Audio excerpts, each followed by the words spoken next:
Today, I want to talk about Jesus. Roblox Jesus. Now, I do want to preface this video by saying I'm not a religious person. I might be the world record holder for the Bible game on PS2, but that's just because I'm nasty at the game. Unrelated, don't worry about it. Christian games are an incredibly strange subsection of the Roblox library. People come to Roblox for a lot of different things. I just don't think religion is generally one of them. Hey, it's me, Jesus.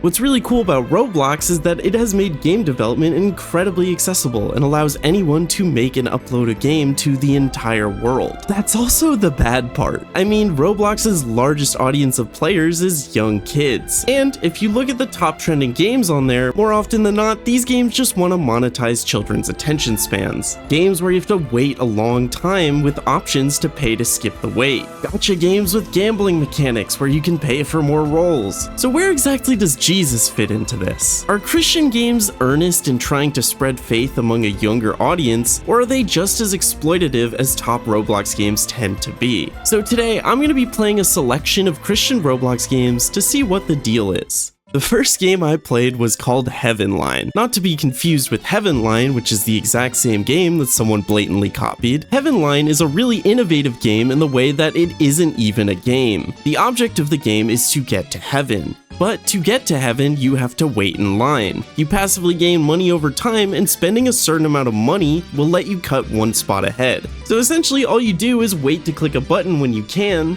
but if you spend just 4 real-life dollars, you can get the auto-cut upgrade and have the game do that for you. This saves you the painstaking effort of engaging with this game at all. Regardless, you might be wondering, if you have to wait so long just to get into heaven, what could possibly be waiting there to make the wait worth it? Once you reach heaven, you get to stay there for 1 minute and 30 seconds. In that time, you're allowed to free fly around the map, visit this heaven nightclub with a dance floor and a pool, and then after that minute and 30 seconds, or if you're having that much fun, you can pay for an extra 5 minutes in heaven. But after all of that time goes away, you get sent back to the back of the line where you kind of prestige, you gain 1 prayer, and you get to wait all over again. Heaven Line is kind of the perfect example of those Roblox games I will just never understand. You can't do anything but wait, but you can buy ways to make it so you have to wait less, which if you're gonna be spending money on a game anyway, why not spend it on a game you can actually play? Like, I've got Godzilla hitting the gritty with Jordans over here, and you just got a Bible cosmetic to wait with? Cool, man. But I can't say that I wasn't curious. So for this video, I had a budget of 5 real-life dollars to spend on these Roblox games. I'm really gonna need those likes, subscribes, and comments to recoup this tragic loss, please. The first one that really caught my eye was called The Holy Nuke. What? Oh, I'm under the map. Oh, the Holy Nuke got me into heaven. What actually got to heaven for nuking everyone? That's Why is God like this? Dropping nukes on innocent people gets you into heaven in this game. I made it. George. Alright, I'm summoning Satan. George, someone Satan, please. I'm summoning Please, George, I'm Satan. scared of him. Oh my God, what's happening? I'm in heaven, so I'm okay. What did I do? I don't know. But yeah, that's Heaven Line, a game that's barely a game littered with microtransactions that tells kids that they will go to heaven if they drop nukes. Really sets the tone for what we're in for here. The next game is called Heaven or Hell, which for some reason has the exact same thumbnail as Heaven Line, even though they're by completely different developers. In fact, I'm pretty sure this thumbnail is AI generated. Like, how lazy do you have to be to steal an AI generated image? You couldn't even type your own prompt? Anyways, booting into Heaven or Hell, you have the gender options you would in the average Christian household. Heaven or Hell consists of 1 player being randomly chosen to become God, and they get to send the other players to either heaven or hell. Then, those players split into 2 teams will engage in a little PvP match. Praise and oh wait, praising costs money. In our first game, our god Justin sent pretty much everyone to heaven, and then sent me specifically to hell. But little did Justin know that a little button would appear. called revenge. For the low price of 99 Robux, I could ignore the entire game, become God myself, and send Justin to hell. Oh, it says Justin. Oh, I'm God. Wait, I turned into God. Wait, what?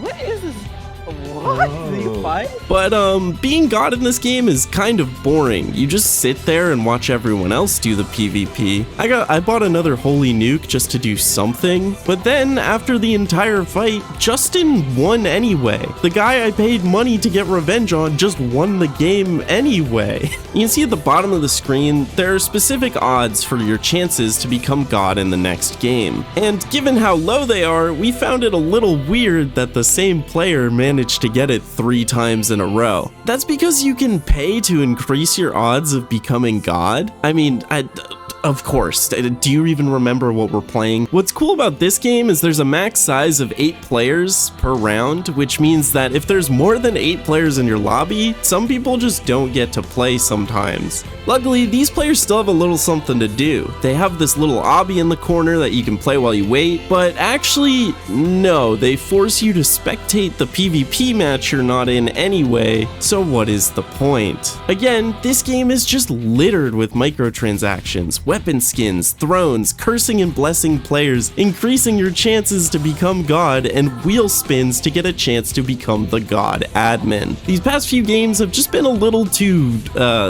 Robloxy for me. So let's try to get something a little different. This is called Journey with Jesus. Journey with Jesus might have Jesus, but it does not have a journey, so we're like kind of 50-50 on that one. Journey with Jesus is essentially an empty grass field with 3 crosses, 3 things to interact with, and a leaderboard. Well, if there's nothing to do, then what is that leaderboard for? I'm glad you asked.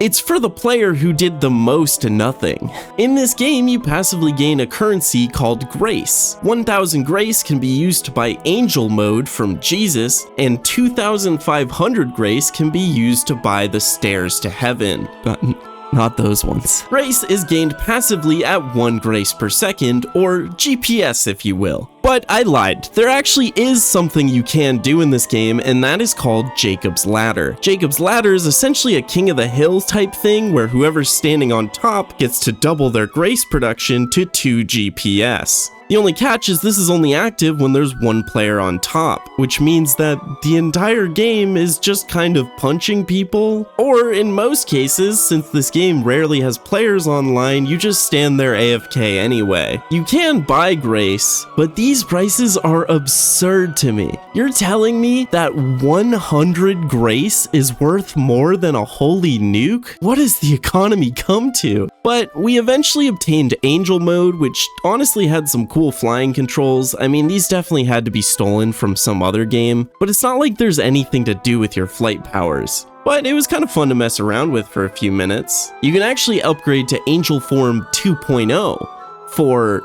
not Grace, but real money. I didn't end up buying this, but I'm sure it's probably definitely 100% worth it. But I bet you're wondering what's behind that portal for 2.5k Grace, huh? It takes roughly 20 real life minutes to unlock it, so it's gotta be good, right? Yeah, it's nothing. This part of the game is still under development, which is fine, I guess, but like, tell me that before I sit here for 20 minutes. What is even under development? Like, there isn't even a game here. All you do is stand around to get a currency that you can only buy 1 thing with. The only other thing to do in this game is donate money to the creators, but why would I donate money when they didn't even make a game yet? Like, I'm gonna donate because there's an empty field in a jungle gym? After all that, the final game we'll be talking about today is church. While Roblox games might have a lot of things, I think one thing that is often quite absent is atmosphere. Atmosphere is a powerful thing. If done correctly, the player shouldn't even notice it.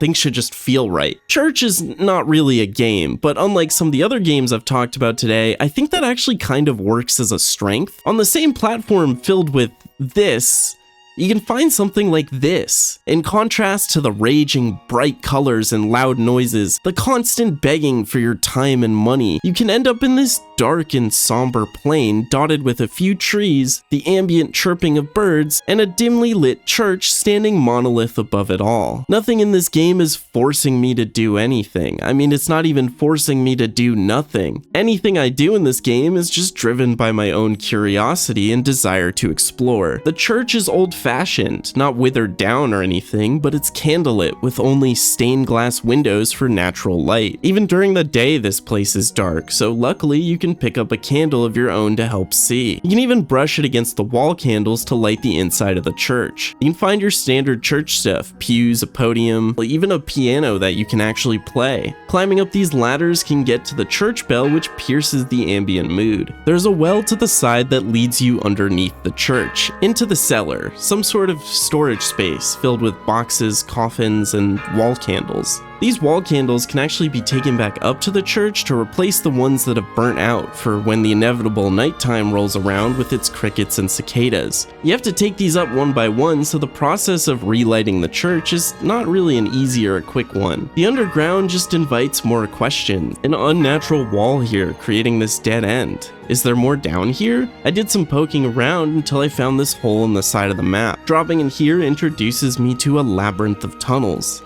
Left, right, up, down, all around, it gets dizzying in there. I was exploring these tunnels for a long time looking for a purpose, perhaps some sort of reward at the bottom of the world. But as far as I could tell, there was none. The tunnels were there because they were fun to explore, fun to speculate about. They drove my curiosity. There didn't need to be anything at the end because they already accomplished their purpose. What I'm trying to say here is that even though Church, kind of like other games we talked about today, does not have a lot of gameplay, it also doesn't try to extort the player, doesn't make the player wait for something and then nudge them with a paid option to speed it up. This game will let players explore its depths, its intricacies, and just let them go when they're done. No need for heaven prestige battle passes or playing one more round hoping for the 6% chance to become God. It just tries to take you somewhere and sets you loose. One thing that I found to be quite lacking in other games was community.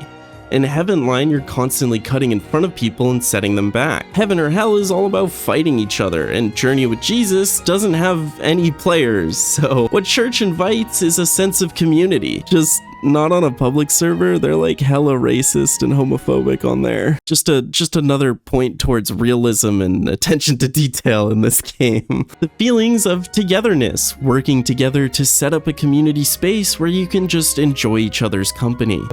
We are gathered here today because I'm dropping a new cryptocurrency. Like a little rat. Where'd you go? Oh, what is he? Why did you do that? Where are you going? I'm gonna go jump in the well. I'm gonna go jump in the well. Oh, No, not like this. I'm gonna go jump in the well. Hey. Oh, Let me go. Oh wait! I fell in the well! wait, if Soup gets in the well, he's trapped. Yeah, everyone build a ladder to get Soup out. please, I can't be left here. Wait, I'm so out. Wait, actually, that worked. Oh, really? Alright. Okay. Oh no! Yeah, okay. Oh died. no. Our congregation. Wait, where'd you guys go? We're in Don't the you worry about tunnels. that. I found them logs. Whoa, Oh, look at these logs. This is the log I found. Mr. Walk. Boom! We bring the boom to everyone. We bring the boom. Your favorite father and son. One lyric really stood out to me there. Your favorite father and son. Many would think that to be about Big Justice and AJ. But I think it's about God and Jesus. Then there's something about this game that fascinates me. The seamless interplay between atmosphere, curiosity, and community that feels like it doesn't belong in the typical disruptive and money-hungry games Roblox is infamous for. It's a game that doesn't feel like it's trying very hard at all, but it nails pretty much everything without any issue. To many, Church is just another empty Roblox game with no purpose, but I just can't get it out of my head. I'm not a religious person, person, but I felt something in this small Roblox church.